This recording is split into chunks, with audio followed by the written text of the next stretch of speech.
You're paying for everyone's meal. You got that promotion, right? My sister announced at a $440 per person restaurant. I hadn't agreed to anything. Stop being difficult, Dad muttered. I smiled, excused myself to the restroom, and paid only for my wife and kids' meals on the way out. When the server brought the remaining $6,380 bill to their table, the moment my sister's voice cut across that five-star restaurant, I knew everything was about to change.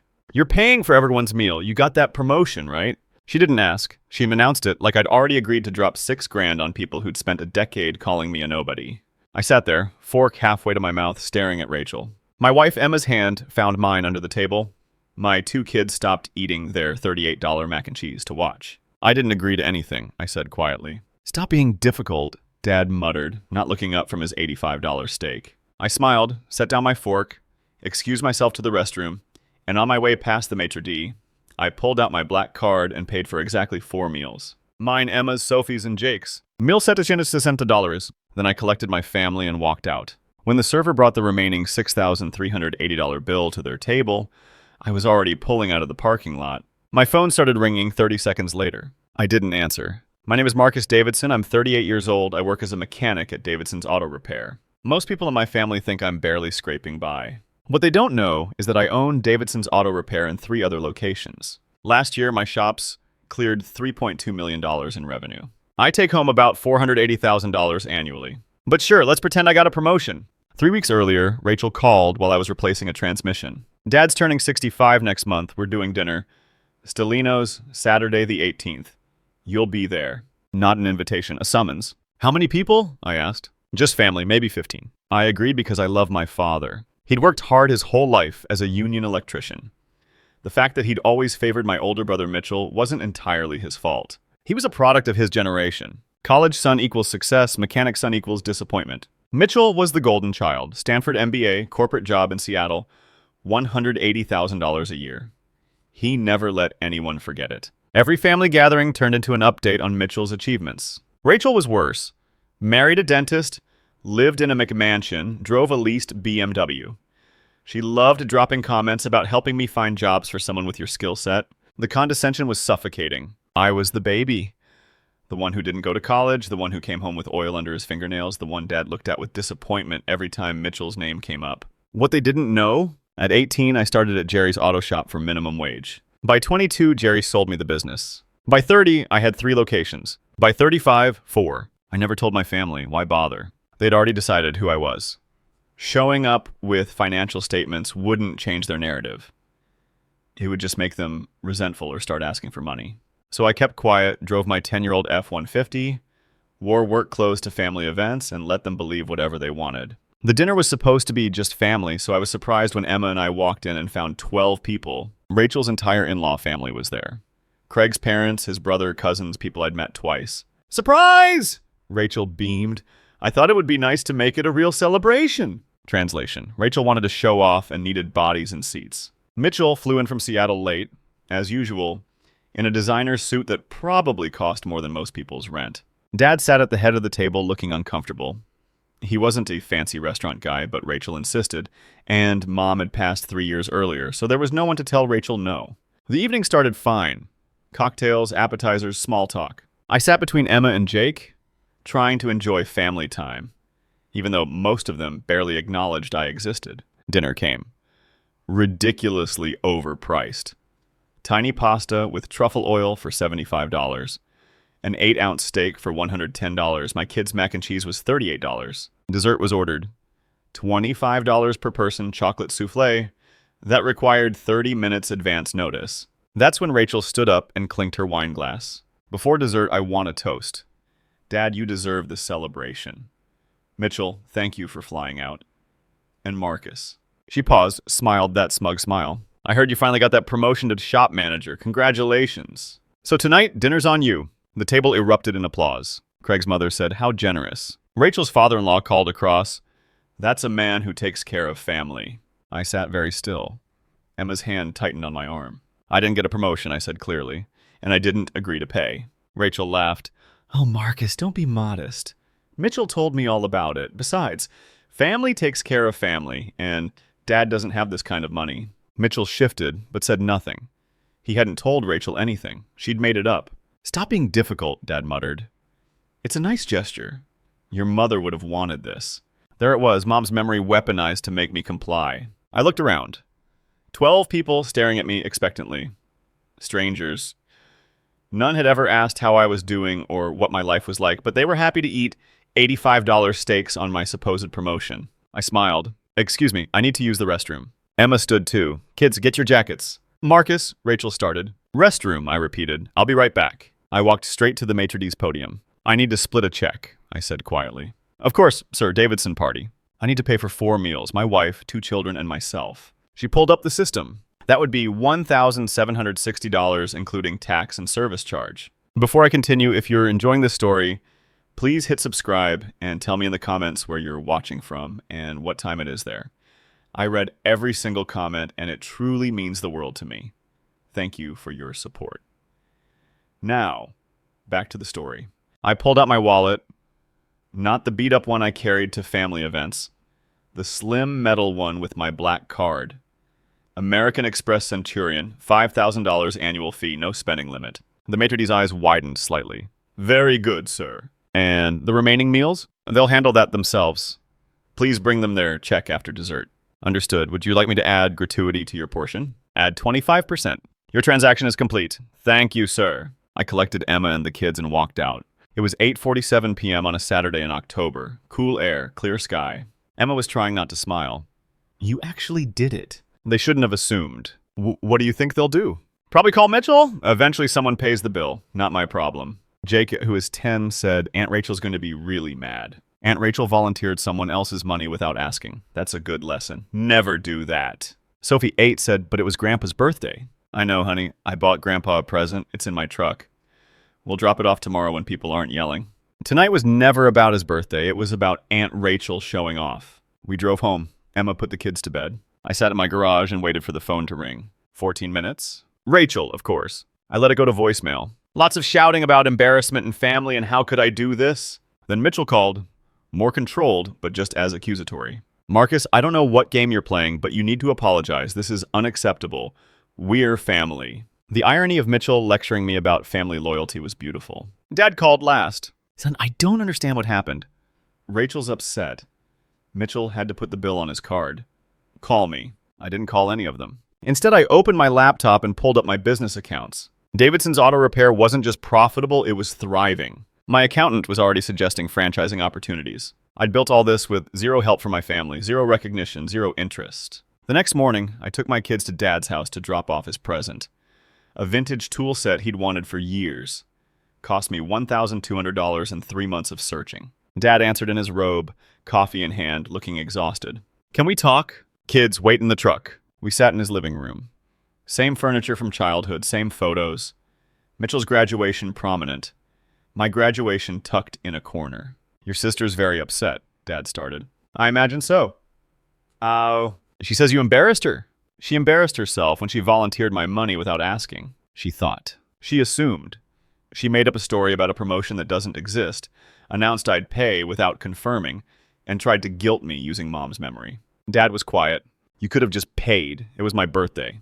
Dad, that bill was $6,380. Rachel invited 12 people, half strangers, to the most expensive restaurant in the city, and expected me to pay because she decided I could afford it. She didn't ask. Your family helps each other. When's the last time anyone in this family helped me? When's the last time Mitchell asked how I was doing? Dad shifted uncomfortably. Your brother and sister have busy lives. So do I. But nobody cares because I'm just a mechanic, right? Just Marcus, who couldn't hack it in college. I never said that. You didn't have to. Heavy silence. Finally, Dad said, I don't understand what you want. I want you to stop treating me like the family charity case who should be grateful for scraps. That's not... He stopped, looked at his hands. Is that really how you feel? Every single gathering, Dad. Every time Mitchell's name comes up, every time Rachel makes comments about helping me find work. Yeah.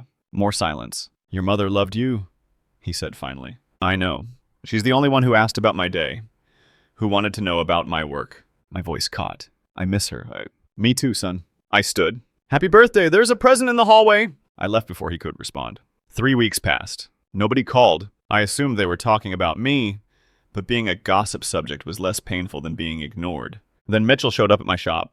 Tuesday afternoon, I was in the third bay when Danny stuck his head in. Boss, someone's asking for you. Mitchell stood in customer service in business casual, looking around like he'd landed on Mars. "This is bigger than I expected," he said. I didn't respond. "Can we talk somewhere private?" I led him to my office, modest room, desk, family photos, window overlooking the shop floor. Mitchell sat uninvited, looked around. "How many bays?" 12. "Why are you here?" "Dad told me what you said about feeling like the charity case. And I guess I never thought about it that way." He paused. "But you don't exactly share much. Neither do you. Unless it's to brag." He flinched. "That's not fair." "Isn't it? When's the last time you asked about my life?" He really looked at the office, at the framed business licenses, at the Chamber of Commerce certificate naming Davidson's Auto Repair Small Business of the Year. "You own this place." "I own 4 places." Mitchell's face went through rapid expressions. Surprise, disbelief, calculation. How much?" "None of your business." "Marcus, come on! We're brothers. We're related. Brothers care about each other's lives. You spent 15 years treating me like the family embarrassment." "I didn't." He stopped. "I did, didn't I?" "Yeah." "How long have you owned these?" "I bought the first when I was 22. He did the math. 16 years. 16 years of family dinners where nobody asked.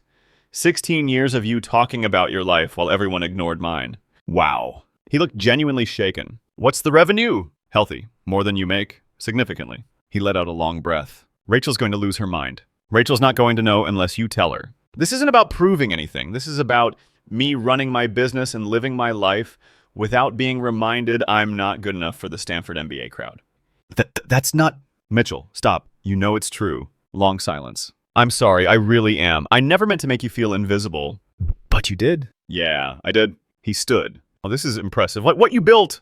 "I couldn't do this." Thanks. "Can we start over? Actually be brothers?" I considered. Mitchell wasn't malicious, just oblivious. "Maybe. But it starts with treating me like an equal, not a project." "Deal." He left. I went back to work. 2 weeks later, Dad called. Not to yell, just to talk. "Your brother told me," he said. "Told you what? About your businesses?" "Yep." "Why didn't you tell me?" "Would you have believed me?" Silence, then quietly. "Probably not. At first." "Exactly. Son, I owe you an apology. A big one. I spent years focused on Mitchell because I thought he needed more guidance. You seemed content. I thought you didn't need me the same way." "I needed you to see me, Dad. To care about what I was doing." "I see that now. Your mother saw it years ago. She told me I was too hard on you. I told her she was overprotective." His voice cracked. "She was right." We talked for an hour. Really talked. About his work, mine, Mom, mistakes. It wasn't a miracle cure, and 15 years doesn't disappear in one conversation. But it was a start. Rachel never apologized. She sent one text. "Mitchell says you own multiple shops. Is that true?" I replied, "Yes." She wrote back, "Why didn't you tell anyone?" I didn't respond. 3 months later, Christmas. Rachel emailed suggesting another expensive restaurant. I replied to everyone. "Emma and I are hosting at 4 p.m. casual, kids welcome, bring a side dish, main course on us." Rachel's response came quickly. "Hosting at your place? How many can you even fit?" Fair question. She'd never been to my house. Emma and I bought the house 7 years ago. 4-bedroom craftsman in a good neighborhood. Worth about $580,000. We'd paid cash. Mitchell responded. "We'll be there. What can we bring?" Rachel didn't reply for 3 days. I suppose we can make it work. Christmas Eve came. House warm, decorated, smelling of prime rib. Sophie and Jake were vibrating. I'd set up a kid's table in the basement. Dad arrived first, carrying wine, looking nervous. He handed it to Emma and looked around. "This is really nice, son." "Thanks, Dad." "You did the remodel yourself?" "Most of it. I'm pretty good with my hands." I smiled. He smiled back, a real one. Mitchell and Jennifer arrived with their kids. The 4 kids disappeared to the basement immediately. Rachel and Craig were last. They walked in and I saw Rachel recalculating everything. "How long have you lived here?" 7 years. "I didn't know you could afford this." "You never asked." Dinner was good, not perfect. I overcooked the prime rib and Emma's gravy was lumpy, but it was real, home-cooked. After dinner, kids opened presents, adults sat with coffee and pie. Rachel finally said what she'd held in all evening. "I looked up your business online, 4 locations, 47 employees, awards." "Yep." "Why didn't you tell us?" The room went quiet, because I didn't need to prove anything. My business doesn't need validation from people who decided I was a failure because I didn't go to college. That's not fair. Rachel, you spent 15 years suggesting I needed career help. You introduced me to people hiring for entry-level positions. You made comments about me finding my path, all while I was running a multi-million-dollar operation. Craig shifted. Mitchell stared at his coffee. Dad looked at his hands. Rachel's face went red. "If you had just told us..." If I told you, you would have asked for money or investments or family discounts. The whole point was building something without any of that. Emma squeezed my hand. Rachel stood. I think we should go. They gathered coats and kids and left. After they were gone, Mitchell said, "She's not wrong. We would have asked for money." I know. For what it's worth, I get it. Why you kept quiet. Dad cleared his throat. Your mother would be proud. I'm proud too. Should have said it years ago. Thanks, Dad. He stood slowly. I'm tired. Think I'll head home. But thank you. This was the best Christmas in years. After everyone left, Emma and I cleaned up. You think Rachel will come around? She asked. I don't care anymore. I spent so much energy trying to get them to see me. But I built all this. I gestured around our home. Without their approval, I have you, the kids, a business I love, and finally a decent relationship with Dad. That's enough. What about Mitchell? How? Mitchell's trying. That's more than I expected. And Rachel? Rachel will figure it out or she won't. Not my problem. Emma kissed me. I'm proud of you. For walking out, for not backing down, for finally letting them see who you are. I didn't do it for them. I did it for me. And for Sophie and Jake. I want them knowing their dad doesn't take disrespect, even from family, especially from family. That was 6 months ago. Now I'm sitting in my office watching my crew work, thinking about that night when I walked away from a $6,380 bill and a lifetime of being invisible. Rachel still doesn't talk much. Polite texts on holidays. She never apologized. That's fine. Some people need to be right more than they need relationships. Mitchell calls every few weeks. We have lunch. He asks about my business, my kids, my life. Not perfect, but real.